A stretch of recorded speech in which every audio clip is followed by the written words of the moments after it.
இல்ல, ஒருத்தனுக்கு இருக்க இடம் கொடுத்தா படுக்க பாய் கேட்டானா அந்த பழமொழி மாதிரி மரியாதையா கூப்பிட்டு ஒரு அமைச்சரவையில் பங்கு கொடுத்தா அவங்க வந்துட்டு முதலமைச்சருக்கு ஆர்டர் போடுறாங்க. இதை நீங்க இப்படி பண்ணணும், இந்த திட்டத்தை அப்படி பண்ணணும் அப்படின்னு. இதெல்லாம் பார்க்கும்போது நம்மளுக்கு சிரிப்பா இருக்கா இல்லையா? ஆனா இது தேவைதான். தமிழை வச்சுக்கிறதுக்கும் முதலமைச்சர் விஜய் அவர்களுக்கும் அவருடைய பெருந்தன்மைக்கு இது தேவைதான் அப்படிங்கிற மாதிரி எனக்கு தோணுச்சு. என்னன்னு கேட்டீங்கன்னா, இன்னைக்கு திருமாவளவன் அவர்கள் பேசியிருக்கிற அந்த பேச்சை எத்தனை பேர் கேட்டீங்கன்னு தெரியல. ஸோ திருமாவளவன் அவர்களை கடந்த சில ஒரு மாதங்களாகவே நான் வந்து விமர்சிட்டு போகிறேன். ஏன்னு கேட்டிங்கன்னா, அதாவது அவர் வந்து தமிழை வச்சுக்கிறதுக்கு இணைஞ்சல் இருந்து ஏன்னு கேட்டிங்கன்னா, அவர் எப்பவுமே திமுகவுக்கு தான் விசுவாசமா இருப்பாரு. திமுகவுக்கு ஒரு பிரச்சனை முதலாவது நிற்பாரு, திமுகவுக்கு முட்டா கொடுப்பாருங்கிறது நம்மளுடைய இது. ஏன்னா தேர்தல் ரிசல்ட் வர்ற வரைக்கும் அவருடைய பேச்சு என்ன, அதுக்கப்புறம் அவருடைய பேச்சு என்னங்கிறத நம்ம பார்த்துட்டு இருக்கோம். ஸோ ஆனால் அவர் எப்பவுமே பார்த்தீங்கன்னா உண்மையான விசுவாசத்தை திமுக தான் காட்டுவார் அப்படிங்கிறது என்னோட நிலைப்பாடு. அவர் வந்து அந்த மக்களுக்காகவோ அந்த சமுதாய மக்களுக்காகவோ அவர் வந்து அரசியல் பண்ணல, முழுக்க முழுக்க சுயநல அரசியல் தான் பண்றாருன்னு தான் என்னோட நிலைப்பாடு. அதனால தான் தொடர்ந்து நம்ம அவர் விமர்சிட்டு இருக்கோம். ஆனா நம்ம அப்படி விமர்சிக்கும் போது சில பேர் வந்து பாத்தீங்கன்னா தமிழை வச்சு கருத்துல உள்ளவங்களே நீங்க வந்து பாத்தீங்கன்னா ஒரு மாதிரி ஜாதி பாக்குறீங்க, அதனாலதான் விடுதலை சிறுத்தைகள் கட்சி வந்து பாத்தீங்கன்னா தமிழை வச்சு கருத்துக்கு இணைஞ்சது உங்களால பொறுத்துக்க முடியல, ஸோ அதனால நீங்க அதை வந்து விமர்சனம் பண்றீங்க அப்படிங்கிற மாதிரி ஒரு இதை நம்ம மேல சில பேர் விமர்சனம் வச்சாங்க. ஆக்சுவலா ஒன்று பார்க்கணும், நான் எந்த இடத்துலையும் எந்த ஒரு சாதனையும் தவறாகவோ ஏதோ நம்ம பேசல. ஏன்னா இங்க வந்து என்ன பொறுத்த வரைக்கும் ஒரு மனுஷன் ஒழுக்கத்தினால் தான் உயர்ந்தவனே தவிர சாதியால மதத்தால இல்லைங்கிறத முழுமையா அதை வந்து நினைக்கிறவன், அதன்படியே நான் நடக்கிறவன். ஸோ அதனால எனக்கு வந்து பார்த்தீங்கன்னா அவங்க அந்த அப்படிலாம் கிடையாது. எல்லாருக்கும் எல்லா ஜாதியிலுமே ஃப்ரெண்ட்ஸ் நட்பு வட்டாரங்கள் உண்டு, ஓகேவா? ஆனால் இந்த சாதியை அடையாளமாக வச்சு அதை முன்மொழிந்து வைக்கக்கூடிய தலைவர்கள் வைக்கக்கூடிய அரசியலில் தான் நமக்கு வந்து பார்த்தீங்கன்னா ஏகப்பட்ட விமர்சனங்கள் இருக்கு. அதனால நான் எல்லாரையும் விமர்சனம் பண்ணியிருக்கேன். அந்த வகையில் தான் இப்போ ரீசெண்டாக திருமாவளவர்கள் பண்ணக்கூடிய அரசியலில் நம்மளுக்கு மாற்றிக்கிறது இருக்கு, அதனால நம்ம விமர்சிக்கிறோம், ஓகேவா? சரி, இப்படி நம்ம விமர்சிக்கும் நிறைய இன்னைக்கு எல்லாருக்கும் அது வந்து கொஞ்சம் கொஞ்சமா தெரிய ஆரம்பிக்குது. திருமாவளவருடைய முகத்திரை கிழிஞ்சிட்டு இருக்கு. நல்லா நீங்க பார்க்கணும். ஆக்சுவலா நேற்று சட்டசபையில பேசும்போது கூட முதல்வர் விஜய் அவர்கள் முதல் முறையா அதை உணர்ந்திருக்காரு. உணர்ந்தனாலதான் அந்த இடத்துல திருமாவளவர் பேரை அவர் உச்சரிக்கல. கரெக்டா எத்தனை பேர் நோட் பண்ணீங்கன்னு தெரியாது. அதாவது அவர் வந்து நீங்க கொடுத்த தயவால நாங்க ஆட்சி அமைக்கல, திமுக கொடுத்த தயவால நாங்க ஆட்சி அமைக்கல, மக்கள் தயவால ஆட்சி அமைச்சிட்டு இருக்கோம் அப்படின்னு ஒரு வார்த்தை சொல்லும் போது இங்க இருக்கிற மார்க்சிஸ்ட் கம்யூனிஸ்ட் கட்சி தோழர்கள் அப்புறம் கம்யூனிஸ்ட் கட்சி தோழர்களை பத்தி பேசும்போது அவங்க எல்லாம் சுயமா அவங்க எடுத்த முடிவு எங்க கூட சேரணுங்கிறது. நீங்க சொன்னதுனால அவங்க வந்து எங்க கூட சேரல அப்படிங்கறது அவங்களே தெளிவா அறிவிச்சிருக்காங்க. ஆனா நீங்க வந்து பாத்தீங்கன்னா ஏதோ உங்களால நாங்க ஆட்சி அமைச்சிட்டு இருக்க மாதிரி நீங்க சொல்றீங்க அப்படின்னு சொல்லும் போது கூட கம்யூனிஸ்ட் கட்சிக்காரங்க பேரை மட்டும் தான் சொன்னார் தவிர அது எந்த இடத்துலயும் விடுதலை சிறுத்தைகள் கட்சி பேரை சொல்லவே இல்லை, திருமாவளவன் அவர் பத்தி சொல்லவே இல்லை. நல்லா பாத்தீங்களா? எத்தனை பேர் நோட் பண்ணீங்க? அதாவது திமுக தயவால் நாங்க ஆட்சி அமைக்கல, அதாவது எங்க கூட சேர்ந்திருக்கிற கம்யூனிஸ்ட் கட்சி தோழர்கள் அவங்க சுயமா தான் நாங்க எங்க கூட சேர்ந்திருக்கோம், அது எங்களோட சுயமா எடுத்த முடிவுன்னு சொல்லியிருக்காங்கன்னு சொல்லும் போது திருமாவளவன் கட்சி விசிகேங்கிற பேரை பயன்படுத்தி அவங்களும் சுயமா எடுத்த முடிவுன்னு சொல்லலை. அதாவது இவங்களுடைய நிலைப்பாடு இவர் வந்து பாத்தீங்கன்னா முரண்பட்டு நிக்கிறது. ஒவ்வொரு இடத்திலும் திமுகவுக்கு இவங்க வந்து முட்டு கொடுக்குற மாதிரி இவருடைய பேச்சுக்கள் எல்லாமே ரீசெண்டா அவர் பேசுறது எல்லாமே முதலமைச்சர் விஜய் அவர்களும் பார்த்திருப்பான்னு நினைக்கிறேன். சமீபத்தில் நம்ம கூட ஒன்று விமர்சனம் பண்ணியிருந்தோம். அதாவது மக்கள் இவர் வந்து முதலமைச்சராக நினைச்சிருந்தா இவங்களுக்கு 120 இடங்களை கொடுத்துருப்பாங்க, 108 இடங்கள் தான் கொடுத்தாங்க. அப்ப இவர் வந்து முதலமைச்சர் மக்கள் நினைக்கல. சோ நாங்க நினைச்சனாலதான் திமுக ஆட்சியில ஜெயிச்ச நாங்க நினைச்சனாலதான் இவர் வந்து முதலமைச்சரா இருக்காரு அப்படின்னு ரொம்ப படுபயங்கரமா விமர்சனம் பண்ணியிருந்தார். அப்பவே நான் அதை சொல்லி காட்டியிருப்பேன். ஏன்னு கேட்டீங்கன்னா இவர் வந்து இது வரைக்கும் அமைச்சர்ல பங்கு பெறல. அதனால இவருக்கு அடுத்தபடியா இவருக்கு அடுத்த கட்ட நிலைமையில இருக்கிற வன்னியரசு அவர்கள் அந்த அமைச்சர்ல பங்கு பெறது இவருக்கே அது வந்து பொறுக்கல. சரி, ஓகே, இப்ப நம்ம டாபிக்ல போலாம். அதாவது இப்ப ரீசெண்டா திருமாவளவன் அவர்கள் ஒரு 3 விஷயங்களை வந்து பாத்தீங்கன்னா ரொம்ப முக்கியமா முதலமைச்சர் விஜய் அவர்களுக்கு எதிராகவே அவருக்கு அட்வைஸ் பண்ற தோழில ஆர்டர் போடுற தோழில பேசியிருக்கிறாரு. அதான் இன்னைக்கு முக்கியமா நான் அதை பத்தி தான் பேசணும்னு நினைக்கிறேன்.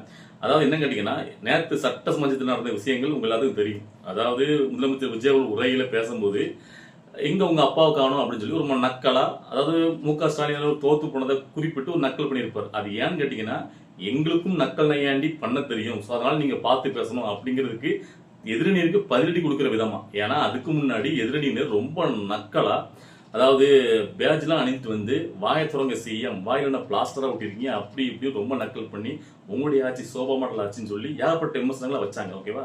அது மட்டும் இல்லாமல் மறைமுகமாக நிறைய விஷயங்களை வச்சாங்க. அதுக்கு தான் அவர் வந்து பார்த்தீங்கன்னா எனக்கும் பேச தெரியுங்கிற காட்டுறதுக்காக அப்படி பதிலடி நக்கலை கொடுத்துருந்தார். அது வந்து ஒரு சில பேருக்கு ஹேட் ஆகும்னா ஓகே, அது வந்து ஹேட் ஆகும்னா இல்லைன்னா சொல்லலை. ஸோ இப்போ இதுக்கு திருமாவளவன் அவர்கள் கண்டனம் தெரிவிச்சிருக்காரு. அது என்ன கேட்டிங்கன்னா, நீங்க வந்துட்டு அதாவது ஒரு முதலமைச்சர் அப்படிங்கிற இடத்துல இருந்து நீங்க பேசக்கூடியங்க ஒரு நாகரிகத்தோட பேசணும். உனக்கு அது வந்து சரியான ஒரு முறை கிடையாது. அதாவது ஒரு பொதுவெளியில ஒரு ஸ்டேஜ்ல பேசுறதே இது தவறு. இந்த மாதிரி விஷயங்கள் யாராவது ஏளனமா நக்கல் பண்ணி பேசுறது தவறு. அப்படி இருக்கிற பட்சத்துல நீங்க சட்டமன்றத்துல பேசுறதுங்கிறது அது நாகரிகமா அப்படிங்கிற முறையில அவர் வந்து ஒரு அட்வைஸ் பண்ற விதமா பேசியிருக்காரு. சரி, ஓகே, இது வந்து நான் வந்துட்டு ஒரு அட்வைஸ் பண்ற விதமா ஒரு மூத்த அரசியல்வாதியா அவர் சொல்றதை நம்ம எடுத்துக்கலாம். ஆனா அந்த இடத்துல அதுக்கு முன்னாடி ரொம்ப நக்கலா தரக்குறைவா என்னென்ன விமர்சனங்கள்லாம் முதலமைச்சர் விஜயவல் மேல எதிர்க்கட்சியினர் வச்சாங்க, அதெல்லாம் சரியா? அதை நீங்க கண்டிச்சீங்களா? இல்ல அதுக்கு அப்புறம் இந்த விஷயத்தை பேசுறதுக்கு அப்புறம் செங்கல்பட்டு கோர்ட்டுல கணவனை தேடும் மனைவின்னு சொல்லிட்டு, அதாவது இதாவது முதலமைச்சர் விஜயவல்லாவது அவரும் அரசியல்ல இருக்காரு, அவர் அப்பாவும் மகனும் ஒரே மாதிரி முதலமைச்சர் துணை முதலமைச்சர்னு ஒரே கட்சியில ஒரு அடுத்தடுத்த போஸ்டில் உட்காந்து சட்டமன்றத்தில் அவங்க இது வரைக்கும் இருந்திருக்காங்க. ஸோ அதனால அரசியல் சம்பந்தப்பட்டு இருந்தனால முதலமைச்சர் விஜய் நக்கலா சொன்னார். ஆனா சங்கீதா அவர்கள் விஜயவர்லின் மனைவி எந்த இடத்துலயும் பாத்தீங்கன்னா அரசியல் சம்பந்தம் இல்லாதவங்க. ஸோ அப்போ ஒரு பெர்சனல் லைஃப் எடுத்து பேசுறாரா, அதை நீங்க கண்டிச்சீங்களா? ஒரு நேர்மையானவர் மூத்த அரசியல்வாதினா ரெண்டு பக்கமும் கண்டிக்கணும்ல. அது என்ன ஒருதலை பட்சமா முதலமைச்சர் விஜயவர்ல மட்டும் கண்டிக்கிறது? இது என்ன மாதிரியான ஒரு நியாயம்? ஸோ அதுக்கப்புறம் பாத்தீங்கன்னா இப்போ வந்து குழந்தைகளுக்கான அதாவது கவர்மெண்ட் ஆஸ்பத்திரியில் பெறக்கூடிய குழந்தைகளுக்கு தங்க மோதிரம் திட்டத்தை வந்து பாத்தீங்கன்னா அவர் தேர்தல் வாக்குறுதியில் சொன்னது, மாமன் சீர் நான் திட்டம் நான் அறிவிக்கிறேன் அப்படின்னு சொன்னது. அதான் இப்போ வந்து பாத்தீங்கன்னா அறிமுகப்படுத்த போறாங்க. ஓகேவா, அதை அறிவிச்சிட்டாங்க. இப்ப அதுக்கும் நக்கலா, அதாவது தங்க மோதிர திட்டத்தை வந்து பாத்தீங்கன்னா நீங்க வாபஸ் வாங்கிருங்க, அது வந்து 755 கோடி வந்து பாத்தீங்கன்னா இதுக்காக செலவு பண்றதுங்கிறது வேஸ்ட். அதாவது சின்ன குழந்தைகளை போடக்கூடிய மோதங்கிறது பாத்தீங்கன்னா ஒரு சில மாதங்களே கை பெருசாயிரும், அவங்களால கையில போட்டுக்க முடியாது. ஸோ அதனால ஒரு பிரயோஜனமும் கிடையாது. அதுக்கு பதிலாக நீங்க வந்து பாத்தீங்கன்னா பிரசவ வார்டுகள் இருக்குல்ல கவர்மெண்ட் ஆஸ்பத்திரியில, அதை உயர்ந்த நவீன ஒரு மயமாக்குங்க அப்படின்னு சொல்லி அதாவது ஒரு ஆலோசனை கொடுக்காராம். நீங்க வந்து இதை வந்து மறுபரிசீலனை பண்ணணும் அப்படின்னு சொல்லிட்டு. எனக்கு என்ன கேட்டீங்கன்னா, அவர் வந்துட்டு மாமன் சீர் திட்டம்னு பிறந்த குழந்தைகளுக்கு போடக்கூடிய மோதிரங்கிறது பாத்தீங்கன்னா அவன் காலம் பூரா அந்த கையிலே போட்டுட்டு இருக்க முடியாதுங்கிறது எல்லாருக்குமே தெரியும். எப்போ நம்ம சின்ன குழந்தைகளுக்கு மோதிரம் போட்டாலும் அது வந்து பெருசாயிரும், சில மாதங்களே அது போட முடியாது. அது எதுக்காக கேட்டீங்கன்னா மறைமுகமா அவங்க பெற்றவங்களுக்கு, ஏன்னா அந்த ஏழை குடும்பத்தில் உள்ளவங்க தான் அந்த கவர்மெண்ட் ஆஸ்பத்திரி போறாங்க, அவங்களுக்கு அது வந்து பாத்தீங்கன்னா ஒரு வெகுமதியா இருக்கும். பிறந்த குழந்தைங்களுக்கு அவங்களுக்கு தேவையானதை அந்த நகையை வச்சு, ஏன்னா எப்பவுமே ஏழைகள் ஒரு நகையை வாங்குறாங்கன்னா அவங்க கையிலேயே காதிலேயே போட்டே இருக்க போறது கிடையாது. அதை வச்சு அவங்களுக்கு தேவையான ஒரு இதாக பண்ணுவாங்க. உங்களுக்கு புரியுதுல்ல?